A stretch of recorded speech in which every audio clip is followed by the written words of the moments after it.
What is happening, guys? It is your boy Brad here with another video, and today is a very good day. It is a very good day as an Arsenal fan. It is brilliant. It is unbelievable. Because last night, Chelsea once again flop to a 2-0 defeat by Leicester City. Be careful what you wish for, we said. To those Chelsea fans getting a bit too overhyped, getting ideas above the station. Yep. Basically, Chelsea fans at the beginning of the season, when they spent 250 million in the summer, were saying, "Oh, we're going to win the league, we're going to challenge for titles." No. You're currently 2 points in front of an Arsenal team that have been absolutely crap this season. And I'll admit, we have had the worst season ever so far. This is Arsenal's worst season by a mile. We are in the midst of one of the biggest rebuild jobs in history. And I'm not talking about rebuild jobs from years gone by. I'm talking about rebuild jobs. We are in the midst of the biggest rebuild job ever. I mean, look at what we've had to put up with. We had to put up with fans saying that we were going to get relegated. Fans saying that we were not too big to go down. We had to put up with all the bullshit that those fans up above us were saying, "Oh, you're not going to get top 4, you're not going to get top 5. Listen, where we are right now, we are in a better position than we were a couple of months ago. We were 15th. We'd gone on a bad run of home games without a win. Then we play against Chelsea. What happens? The wheel starts to turn. The fortunes begin to swivel our way. We've gone on a run now of 5 games. After the Chelsea game, obviously, we've had 5 games in all competitions, no goals conceded. Really? And we are 2 points behind title favourites Chelsea. Title favourites they were at the beginning of the season, but let's take a look at something here, right? Look at the players that they've signed. Timo Werner, an absolute flop. Done naff all. Kai Havertz, dubbed the next Mesut Ozil, but hardly gets a look in. 72 million they paid for him. Remember? Hakim Ziyech, been unlucky with injuries, but he's hardly done anything when he plays. Few games, yes, but that's not good enough. Ben Chilwell looks a shadow of the player that he was at Leicester. Thiago Silva, I think he's past it, mate. I don't think he's good enough for this league. Edouard Mendy started off well, but derailed, just like Kepa. And Malang Sarr, who has been sent out on loan. Is he not good enough to play in that Chelsea team? Really? But I ain't here to talk about Chelsea. I'm here to talk about my club, Arsenal. 3-0 against Newcastle. And everyone will go, "Oh, you're just getting overhyped because it's Newcastle." You've got to beat what's put in front of you, boys. You've got to beat what's put in front of you. And on this run, we've beaten Chelsea, the dubbed title favourites. 250 million spent. They are currently 2 points clear of us. Be careful what you wish for. You can buy all the players in the world, but you've got to get them to gel and to adapt to the Premier League. So far, none of them, I don't think, have even adapted. But obviously they'll say, "Oh, it's going to take some time." We were saying that with Pepe. But some of the players that Chelsea have signed, world-class players, but look like the shadows of what they once were. Proves something, doesn't it? Spend all the money at World. but yet you're only 2 points clear of a side that was relegation threatened. Funny as fuck. But anyway, on to the Arsenal game. 3-0 win over Newcastle. Obama who? Obama what? Obama Blocker Yang! Yeah? Don't write this guy off. Everyone was writing him off. 2 goals. 2 goals.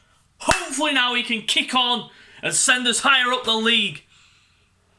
And Bukayo Saka and Emile Smith-Rowe, these two, oh God, they are golden boys.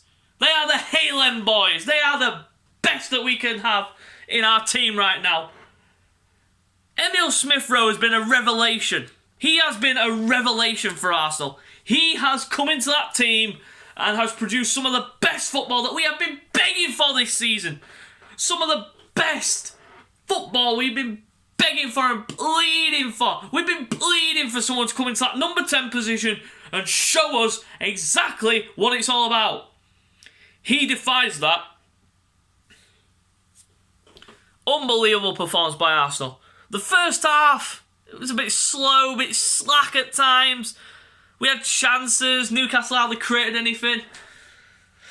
But it was just calm and simple from our point of view in terms of defence, because Newcastle hardly had anything other than the Almiron shot that went over the bar. That were it. 1 shot on target all game. 1 shot on target all match. Newcastle, what has happened to them? What has happened to them? Since the takeover fell through, they've just been shit. No disrespect to them, but they are shit. But 3-0 against Arsenal, it's inevitable, really. Yet the goals were the first one, particular for Oba. He gets onto his left foot, and that finish is not the finish of a man who is lacking in confidence. I mean, that pass from Partey, if that was El Neni in that midfield, and if he'd have tried playing that ball, it would have probably either gone into Rose Z, or he'd have passed it back, or he'd played it sideways. I'm sorry, but that's no disrespect. But Thomas Partey is forward thinking every time. He always looks for the forward pass. He hardly looks back. He is a dynamite in that midfield. That ball over the top, oh, it was a peach. And what do we want Oba to do? Get in behind the defence. And he did. And he scored 2 goals. Wow. What a performance. Right, let's get into the player ratings. Starting in goal, Bernd Leno. Hardly had anything to do. He could have pulled up a deck chair and literally read the paper for 90 minutes. It was that simple a night. I'm going to give him a 7. Right back, Cedric, the surprise selection that everyone questioned. Everyone questioned at the beginning. I was like, this is interesting, because I wonder what's wrong with Bellerin, because he's been playing well, but he's been dropped for Cedric. I was like, wow, that's actually a bold move, and it worked. Some of the crosses that he was delivering in that first half and in the second half, wow, they were on point, but no one was on the end of them. But then he got the assist, he took a heavy touch, and then he got to it and played it back for Oba, slid it back into the box, and it was a simple tap-in.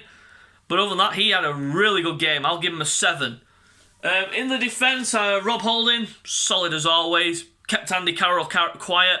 Obviously, Carroll was winning headers here and there, but what was he doing? Apart from winning headers and knocking them onto nobody. So Louise and Holding had Wilson in their pockets. Both of them had him covered easy. So Holding gets a 7 for me. Next to him, David Luiz. I'd have thought Gabriel to come back in, but Luiz was solid.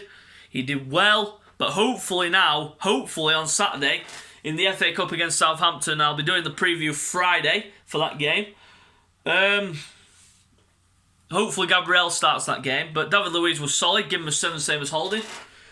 Kieran Tierney wasn't really involved much, because most of the attacks, don't get me wrong, weren't even coming down his side. They were all going to the right, to Cedric. That's good. You need a balance. So Tierney's not involved as much as the right back, because you see, Tierney's involved more than Hector Bellerin. But Cedric was involved in the game, and that complemented Tierney and took the pressure off him a bit. But Tierney, I'd give him a 7. Good work rate as always. Few good crosses here and there, but not really much to do in terms of defence. Next in the midfield, Granit Xhaka. Again, another solid performance by Xhaka. How he has turned his form around since that red card where he grabbed the player around the neck. We thought, no, here we go again. It's reminiscent to Palace all over again, but not as worse. But it is kind of not as worse as the Palace one where he taunted the fans and gave it the old Hulk Hogan impersonation and saying fuck off to the fans. But it was bad enough where he grabbed him around the neck and he was sent off, and then you thought, nah, he can't come back. And he has, and he's turned his form right round. And that is a compliment to play next to Thomas Partey. Him and Partey, beautiful, solid as a rock. Xhaka gets an 8 for me. Thomas Partey, what a performance. 66 minutes he played, and 66 minutes he bossed the midfield. He ran the midfield. He was passing balls left, right, centre. Unbelievable performance. I'd give him an 8. On the right, Bukayo Saka gets the goal. Beautiful little cushion finish as well with the left foot into the corner. Great all-round performance. Few little shaky moments, but other than that, it was a decent performance. I'll give him a 7. And this guy next, oh, how we need him to sign a new deal. And there's rumours flying about that we are offering him a bumper contract with 40k a week. Emil Smith Rowe, the Hale End Boys. He is, oh, wow. He has been the number 10 that we've been crying out for ages. He runs like his life depends on it. The way he ran at the defence, cut back, laid the ball back for Saka. The last 3 goals Saka scored, he's been involved in each of them. He's assisted each of them. Each of the last 3 goals that Saka has scored, Emil Smith Rowe has been the assist king. Beautiful. He gets a 9. Booyah. And then the Captain Marvel himself, Pierre-Emerick Aubameyang. What a performance. 9. He's my man of the match. Nothing more I can say. 2 goals, worked his ass off, and he deserved man of the match. 9. Lacazette up front. Didn't really have much to do. Didn't really link up the play that well, but he did well. So I give him a 7. And then the subs that came on, we had Mohamed El Neni, didn't really last long. No, the other 2 subs that came on as well, so they get standard 5s. Manager rating, I give Arteta a 9. The performance, the drive, the hunger in that second half was just on point. Everything was on point. The lineup surprised me a bit, but it was a fantastic performance, and Arteta gets a solid 9. You criticise when he doesn't get it right. You praise him when he gets it right. What more can I say? So, guys, I'm going to leave it there. So, you know the drill by now. If you're new to my channel, I want you to go down below. I want you to subscribe to my channel. Hit the thumbs up on this video. Give me a positive feedback. And leave your comments in the comments below of what you would do in terms of January signings. So till next time, guys, I shall see you around.